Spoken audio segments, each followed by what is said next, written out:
வணக்கம். குமுதம் செய்திகளுக்காக நான் திவ்யா. விரிவான செய்திகளை பார்ப்பதற்கு முன் இந்நேரத்திற்கான தலைப்புச் செய்திகளை பார்க்கலாம்.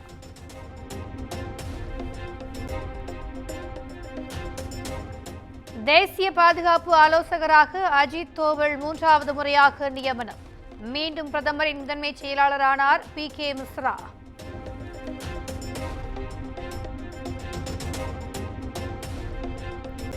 பிரதமர் மோடியின் ஆலோசகர்களாக அமித்கர் மற்றும் தருண் கபூர் நியமனம். அடுத்த 2 ஆண்டுகளுக்கு ஆலோசகர்களாக செயல்படுவார்கள் என அறிவிப்பு.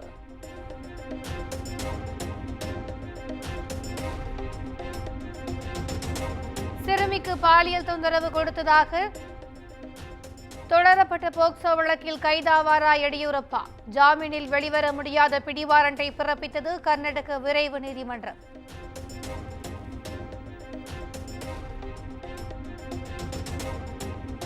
குவைத் நாட்டில் அடுக்குமாடி கட்டடத்தில் ஏற்பட்ட தீ விபத்தில் பலியானோர் எண்ணிக்கை 49ஆக உயர்வு.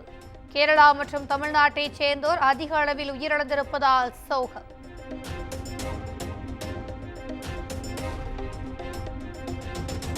குவைத் தீ விபத்தில் பலியான தமிழர்களின் எண்ணிக்கை 7ஆக உயர்வு. தமிழ்ச்சங்கம் மூலமாக தகவல் பெறப்பட்டதாக அமைச்சர் செஞ்சி மஸ்தான் தகவல்.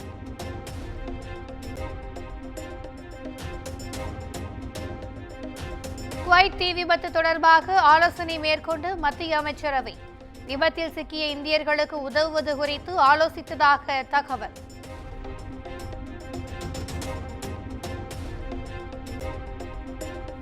குவைத் தீ விபத்தில் காயமடைந்து மருத்துவமனைகளில் சிகிச்சை பெற்று வரும் இந்தியர்கள். இந்திய வெளியுறவுத்துறை இணையமைச்சர் கீர்த்தி வர்தன் சிங் நேரில் சந்தித்து ஆறுதல்.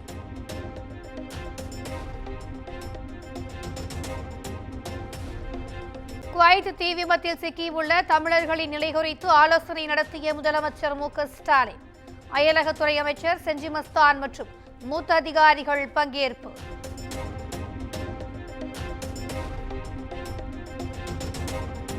குவைத் தீ விபத்தில் கடலூர் மாவட்டத்தைச் சேர்ந்த தொழிலாளி சிக்கியிருப்பதாக தகவல். உடன் பணிபுரிந்த நண்பர்கள் சொன்ன தகவலால் குடும்பத்தினர் கண்ணீர்.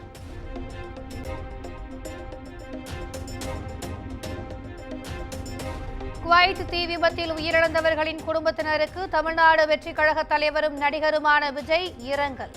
காயமடைந்து மருத்துவமனையில் சிகிச்சை பெற்று வருபவர்கள் விரைவில் குணமடைய வேண்டுவதாகவும் எக்ஸ் தளத்தில் பதிவு.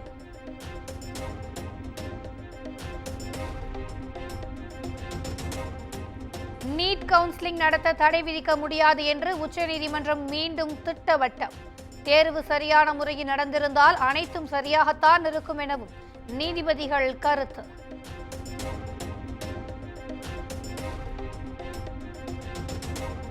நீட் தேர்வில் கருணை மதிப்பெண் பெற்ற 1563 மாணவர்களுக்கு மறுதேர்வு நடத்த உச்சநீதிமன்றம் அனுமதி. ஜூன் 23ஆம் தேதியன்று மறுதேர்வு நடத்தப்பட்டு 30ஆம் தேதியே முடிவுகள் அறிவிக்கப்படும் என தேசிய தேர்வு முகமை தகவல்.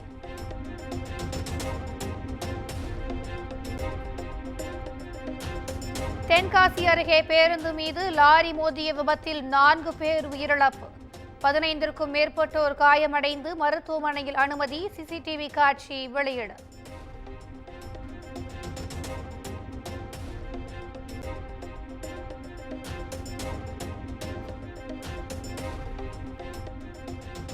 நீட் தேர்வில் குளறுபடி ஏற்படுத்தியவர்கள் மீது வெளிப்படைத்தன்மையுடன் நடவடிக்கை எடுக்கப்படும்.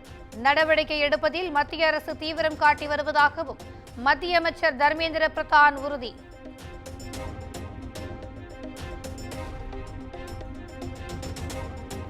நீட் தேர்வில் தொடர்ந்து முறைகேடுகள் அரங்கேறி வருவதாக அமைச்சர் மா சுப்பிரமணியம் குற்றச்சாட்டு.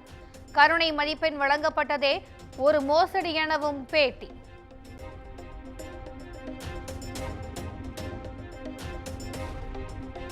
வீண் விளம்பரத்திற்கு விழா எடுப்பதால் மக்களுக்கு எந்த பலனும் கிடைக்கப் போவது இல்லை. கோவையில் வரும் 15ஆம் தேதி நடைபெறும் திமுகவின் முப்பெரும் விழா குறித்து அண்ணாமலை அறிக்கை.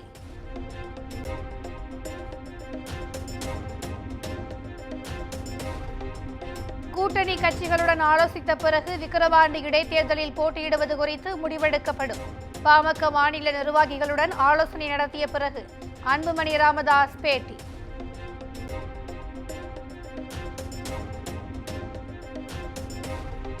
ஒசூரில் மாநகராட்சி சார்பில் விநியோகம் செய்யப்பட்ட குடிநீரை பருகியவர்களுக்கு வாந்தி மயக்கம். 15க்கும் மேற்பட்டோருக்கு அரசு மருத்துவமனையில் தீவிர சிகிச்சை.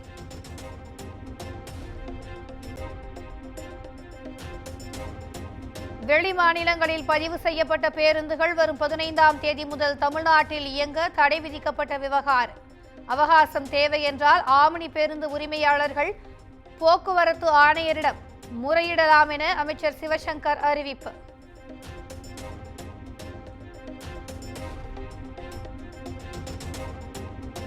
இந்த ஆண்டு இறுதிக்குள் சென்னையில் மின்சார பேருந்துகள் இயக்க திட்டம். போக்குவரத்து துறையில் காலி பணியிடங்கள் இன்னும் 3 மாதங்களில் நிரப்பப்படும் எனவும் அமைச்சர் சிவசங்கர் பேட்டி.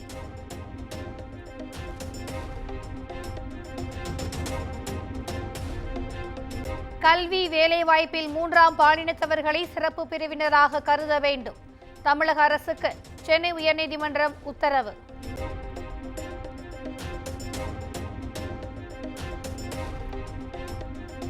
கஞ்சா வழக்கில் சவுக்கு சங்கர் ஜாமீன் கோரிய மனு ஜூன் 15ஆம் தேதிக்கு ஒத்திவைப்பு. மதுரை போதைப்பொருள் தடுப்பு சிறப்பு நீதிமன்றம் உத்தரவு.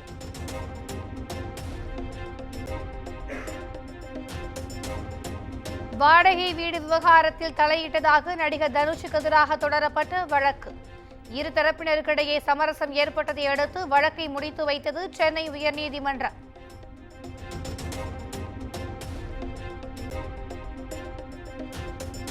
புதுச்சேரி ரெட்டியார்பாளையத்தில் விஷவாயு தாக்குதல் சம்பவ எதிரொலியாக அப்பகுதியில் உள்ள 2 பள்ளிகளுக்கு வரும் 17ஆம் தேதி வரை விடுமுறை. அப்பகுதி மக்கள் கழிவறைகளை பயன்படுத்தவும் தடை விதிப்பு.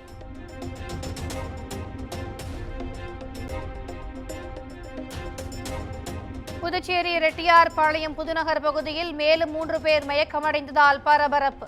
சிகிச்சைக்காக மருத்துவமனையில் அனுமதி.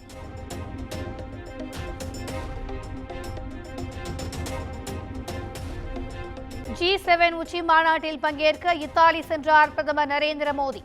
இன்று முதல் வரும் 15ஆம் தேதி வரை 3 நாட்கள் மாநாடு நடைபெறுகிறது.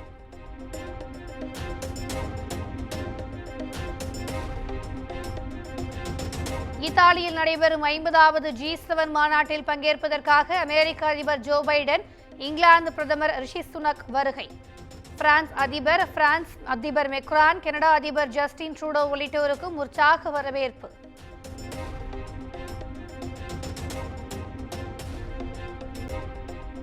ஐம்பத்தி 3வது GST கவுன்சில் கூட்டம் ஜூன் 22ஆம் தேதி நடைபெறும் என மத்திய அரசு அறிவிப்பு.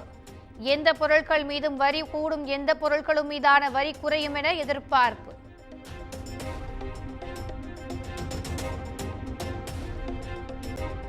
அருணாச்சல பிரதேசத்தில் முதலமைச்சராக 3வது முறையாக பதவியேற்றார் பிராமா கந்து. ஆளுநர் பதவி பிரமாணம் செய்து வைத்த நிலையில் அமைச்சர்களும் பதவியேற்பு.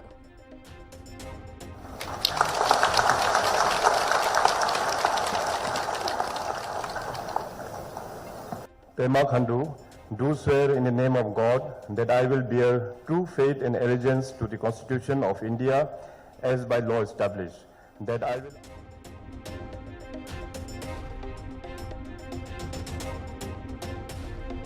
சிக்கிமில் கனமழை காரணமாக பல இடங்களில் நிலச்சரிவு ஏற்பட்டு வீடுகள் சேதம். ஒருவர் உயிரிழந்த நிலையில் காணாமல் போன 5 பேரை தேடும் பணி தீவிரம்.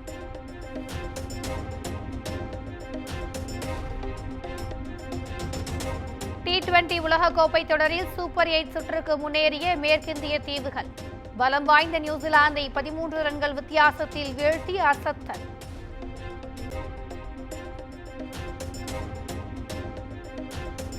இத்தாலியில் நடக்கும் G7 மாநாட்டில் அமெரிக்கா, உக்ரைன் இடையே முக்கிய ஒப்பந்தம். நீண்டகால பாதுகாப்புக்கான ஒப்பந்தத்தில் இரு நாடுகளும் கையெழுத்திட இருப்பதாக தகவல்.